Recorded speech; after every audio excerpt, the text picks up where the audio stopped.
Hello everyone. तो इस video में हम लोग इलेक्ट्रोस्टैटिक चैप्टर से 1 और 2 मार्क के क्वेश्चन देखेंगे जो कि बोर्ड एग्जाम में आ सकते हैं। ठीक है, तो इसमें जो पहला क्वेश्चन है, obtain expression for electric field due to infinite charge plane sheet. ये गॉस थ्योरम का एप्लीकेशन है। टोटल 3 एप्लीकेशन, तो जो फर्स्ट और सेकंड एप्लीकेशन है वो 3-3 मार्क के लिए आएंगे। तो ये जो थर्ड एप्लीकेशन है छोटा सा है, तो इसलिए 2 मार्क्स के लिए आ सकता है। ठीक है, उसके बाद जो दूसरा क्वेश्चन है, relation between electric field and electric potential E equals to V/D वाला है।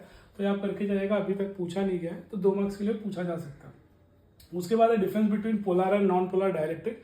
आपको ऐसा भी एक बार पूछा गया है कि define polar dielectric and right it's uses, तो उसमें ऐसा पूछा गया था। तो इसलिए आप दोनों का डिफरेंस बिटवीन करके रखिए, तो उसके अंदर आपको डायग्राम भी कर लीजिएगा और इसके एग्जाम्पल भी कर लीजिएगा, क्योंकि आगे एग्जाम्पल भी पूछा गया है, बता दूंगा अभी मैं।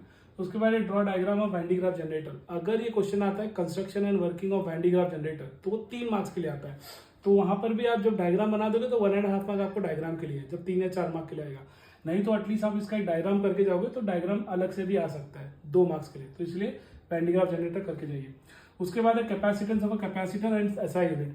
ये मार्च 19 में पूछा गया है, तो उसका डेफिनेशन लिखना है आपको। एसआई यूनिट जो कि फैराडे है वो लिखना है। उसके बाद draw NEET level diagram of parallel plate capacitor with a dielectric slab between the plates. ये डायग्राम मतलब आपको जब डेरिवेशन आएगा विद डाइलेक्ट्रिक, वो भी डायग्राम बनाना रहता है। वहां पे 4 मार्क के लिए आता है, तो डायग्राम वहाँ पे 1 मार्क के लिए आता है। और अभी ऐसा एग्जाम में 2 बार पूछ दिया इन्होंने, 2 मार्क के लिए सिर्फ डायग्राम ही था, तो इसको करके जाइएगा। उसके बाद है expression for energy stored in charge capacitor. ये 2 मार्क के लिए है, जो हाफ CV² वाला है या हाफ Q/V वाला है, वो वाला एक्सप्रेशन है आपको। ये 2 मार्क के लिए, जो कि इसी साल आया है। उसके बाद categorise polar and non polar dielectric. H2O CO2 दिया था, बोला गया था कौन सा पोलर है और कौन सा नॉन पोलर डाइलेक्ट्रिक है। ठीक है, तो ये टाइप के क्वेश्चन है जो आपको करके जाने चाहिए।